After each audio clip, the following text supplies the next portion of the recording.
Hey guys, hope you're doing well. It is Wednesday, March 27th. Hope you're holding strong in this new asset class that is cryptocurrencies. I have some very big news to share with you guys. First and foremost, this is not financial or investment advice. If you're not subscribed, hit that subscribe button. Also smash the like button. Quick update. I uploaded earlier today my interview with the CEO of Coinfield, the Canadian crypto exchange, where we talk about the XRP base pairs. They have over 130, as well as potential xRapid usage plans. Be sure to check that interview out. So let's jump into the first news. Guys, we have a blog post that was published on the WorldBank's website. So WorldBank is no joke, of course. They have, for example, 2.99 million followers on Twitter. So this is a huge organization. Well, that blog post, the topic of it was paying across borders. Can distributed ledger bring us closer together? So they talk about using distributed ledger technology. And within that article, they talk about Ripple's xRapid and the savings it brought with companies that tested or piloted the xRapid protocol. And here's just a quick takeaway. DLT could bypass the de-risking issue by enabling remittance services to operate without correspondent banking. And in here, as mentioned, on the sites or worldbank.org, they talk about here in 2018, Ripple, a fintech company, piloted xRapid, a DLT-based cross-border payment solution, along the very competitive U.S.-Mexico corridor.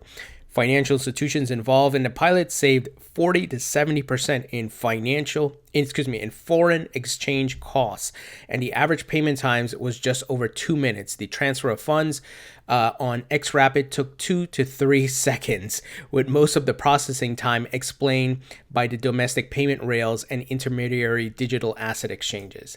Talk about exposure, guys. Talk about highlight of the benefits, right? Talking about the savings of using the xRapid protocol. So, wow. And we all know, what does xRapid leverage? XRP.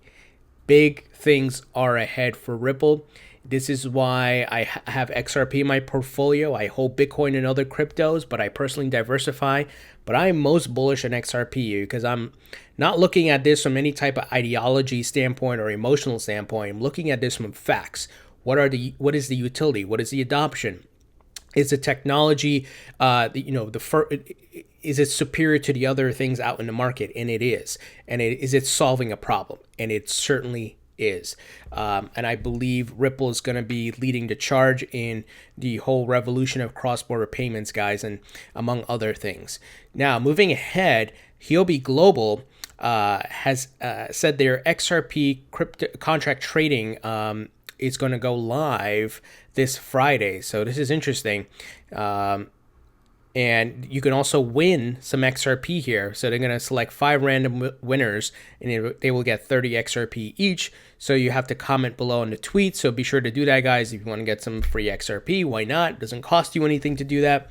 So this is really great. But we also had some additional news from Huobi today. Huobi's U.S. arm launches institutional group for OTC crypto trading, OTC being over-the-counter, of course.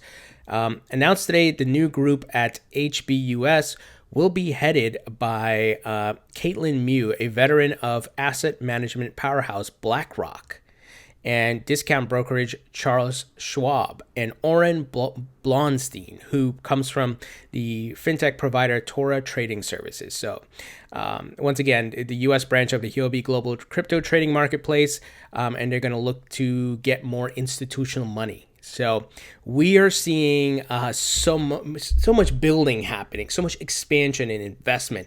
This is a beautiful thing to see because we are very early in the guardrails, the infrastructure is being built, and count yourself lucky you're here early, guys. And here's some quotes. We set up a new institutional sales and customer service group just to have some focus and resources on this segment of the market where we see a lot of growth coming from. Big things are ahead for this new asset class. And of course, today we heard that, right? Or I should say yesterday, they actually announced this. They're going to be listing XRP later this Friday. Now, Arrington XRP Capital, founded by Michael Arrington, who was the founder of TechCrunch, very big in the Silicon Valley circles, well known in the tech space. Well, the hedge fund that he created called Arrington XRP Capital is denominated in XRP, meaning if you want to participate in that fund, you have to deposit your funds via XRP. Great idea because they can move money very fast with XRP, and Michael has been on the record saying this. Well, we got some news today. They have merged with ByteSize Capital, and here's the official announcement on their website. In the merger, and ByteSize Capital is a crypto fund, so they're another crypto fund. ByteSize Capital partners Ninor Mansour and Ninos Mansour have joined Arrington XRP Capital as partners alongside founding partners Heather Hard and Michael Arrington. ByteSize Capital is a private fund and research house focused exclusively on crypto. They have made investments into projects including Algorand, Certic, and Arweave. ByteSize Capital combines a wealth of technical expertise and data-driven frameworks for the crypto market. So what does this mean, guys? Arrington XRP Capital, which is already a hedge fund getting a ton of money, they now merge with another crypto fund. So now the pool of money gets larger. And obviously, Arrington XRP becomes much more larger and powerful, right? Much more access to more funds. And of course, all of it being moved in XRP. Another use case here, guys. Big things. Bitrue, by the way, you guys have seen my interview with the CEO of Bitrue if you haven't checked that out. And, you know, what he said in the video was they're going to be adding a ton of XRP base pairs, and they keep doing it. So shout out to the folks at Bitrue. They are really doing a lot of stuff around XRP. So big stuff going on there.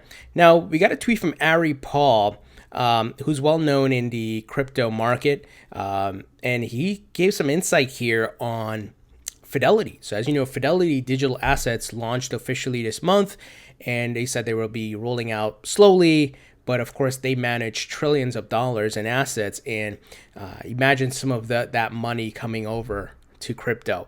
So he tweeted, Fidelity's cryptocurrency culture is bonkers. Literally hundreds of passionate advocates at every level of seniority at the firm. They have more people working on crypto than the 5 biggest crypto funds combined. Man, this is crazy. Their approach to custody from a security perspective is very impressive. At least from my relatively quick look, not many groups actively mitigating things like HSM supply chain risk. So the fact that these people are so bullish on crypto and they're so active around it and building, and obviously they launched their service and they rebranded it the subsidiary of Fidelity called Fidelity Digital Assets. It looks like they are ramping up and they're doing a lot of great things. And this is bullish news. This makes me even more confident because it's Fidelity. They're not some joke, right, guys? They've been around for a long time, well known. They manage trillions of dollars in assets.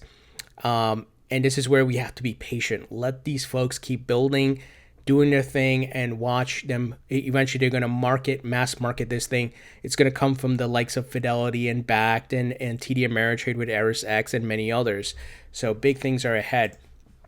Now, we got some news here from the CFTC. So CFTC Technology Advisory Committee discusses crypto regulation and DLT adoption.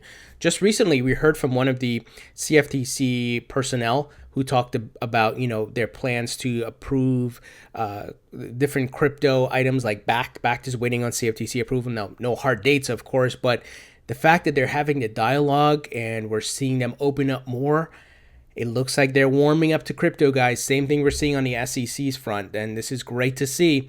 The Technology Advisory Committee of the United States CFTC discussed crypto regulation and distributed technology adoption during a meeting on Wednesday, March 27 today. The committee discussed various reports on crypto and DLT. The first was presented by Peter Van Valkenburg, Director of Research at Coin Center, who spoke on various consensus mechanisms. Referring to this topic, CFTC Commissioner Brian Quintez said in his opening statement that Ethereum's plan to shift from proof of work to proof of stake consensus raises important regulatory questions, including the possibility of manipulating or falsifying the ledger. Another report was presented by Catherine Trickla and Charlie Mills, members of the American Bar Association's Jurisdiction Working Group. The speech was dedicated to a recent report dubbed Digital and Digitized Assets, Federal and State Jurisdictional Issues. It is an association review. In it, the association reviewed the current state of the crypto and blockchain regulation in U.S., Malta, Switzerland, and other countries. So the fact that they're having the discussions, I understand they're going to look at, what are the loopholes, what are the problems, and what might be the pitfalls that are ahead. But the dialogue is happening. They wouldn't waste their time on nonsense here if this is some fad or something. This new asset class is going to grow. They're going to position it the same way the stock market is. And we're going to see regulations. We're going to see infrastructure built out. It's going to be the next stock market, guys. And everything's going to be tokenized. We've talked about it, the token economy. Real estate, stocks, commodities, different things are going to be tokenized. And that's the future. And it's all going to be, obviously built around blockchain technology. Now, Gome, we've talked about Gome, institutional crypto brokerage, and they have received their BIT license in New York. So as you know, it is tough in New York, man. And to get a BIT license is very difficult. So the fact that they got this is a big win. New York is a big financial, has a big financial market, obviously, because the New York Stock Exchanges and NASDAQ and other exchanges are there. So Paradigm and Pantera-backed Gome has become the first crypto brokerage to receive a coveted BIT license from New York State, which will enable the firm to offer a broad range of services around crypto asset trading, custody, and issuance. So this is great news for them. And like I said, the continued building and progression and building out of services is happening. It's really great to see. Speaking of Pantera Capital, Pantera nears its $175 million target in its new venture fund. Here are the main takeaways from its March investor letter. So we've talked about Pantera Capital in the past, and they are obviously a crypto venture fund, and they look at the money they're raising, guys. It says already it raised $160 million for the aptly named Venture Fund 3, which has put some capital to work, according to the letter. And it says here, the firm also hinted at where it might be looking to get into new deals, noting opportunities in the market for cryptocurrency exchanges as an example. A lot of things happening here, guys. Here's a quote from the firm. Some of the most successful investments in our previous two venture funds have been cryptocurrency exchanges that we will still think there's opportunity to invest in them. So think about this, guys. Some people are out there saying crypto's a fad, it's going to zero, it's fake money, it's Ponzi. Yet you have all this money being invested into the actual crypto itself, but also the services around it, the exchanges, the wallet services, the apps. All these things are being built out. These people are not putting their money in here to lose money. They're not just dumping their money. Oh yeah, whatever, take my $20 million. I don't care. No, they want to make money. They want to remain rich. So I hope you see, and we've talked about dumb money and smart money, where dumb money is kind of the general public running scared because they don't research. They buy at the wrong time. They buy with the hype, not looking at the potential, the technology, and understanding market cycles. So that's why I say count yourself lucky you're still here. And we are in a crypto winter, bear market, blood on the streets, prices very low. But that's when we're seeing a lot of the big money, the building is happening. And that's how smart money operates. So big things happening here, guys. New iPhone controlled crypto vault promises bank grade security. This is interesting. Trustology, founded by technologists who previously worked at such banks as BNY Mellon, RBS, and Barclays, has launched an iPhone-controlled crypto vault. It claims is secure enough for financial institutions. So the building continues here. Announced Wednesday, the first version of Trust Vault is available for download at the Apple UK App Store, and initially can be used to store Ether, the cryptocurrency native to the Ethereum public blockchain. Bitcoin and ERC20 tokens that run on top of Ethereum are soon to follow after. Trustology Ology closed an $8 million seed round late last year, led by Ethereum design studio Consensus and 2 Sigma Ventures, a VC arm of tech-focused hedge fund 2 Sigma Investments.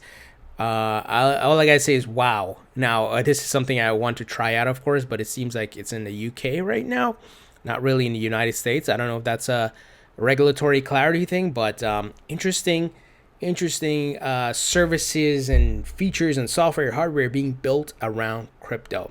And that's what I'm talking about, guys. You got to look at this market holistically, look at where we're going, not just at where we're at right now. And the fact that these investments are being made for the future and the growth of this market is a sign of things to come and where the prices are going to go when you need these type of vaults and different types of hardware to protect crypto, right, guys? So some news around Stellar Lumens. You guys know I hold Stellar Lumens in my portfolio.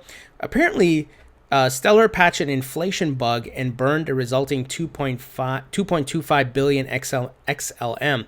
So there's some cryptocurrency intelligence company, Messari, has claimed that Stellar Lumens suffered an inflation bug in April 2017 that was exploited to create 2.25 billion XLM, worth about $10 million at the time, which was later burned. So this is interesting.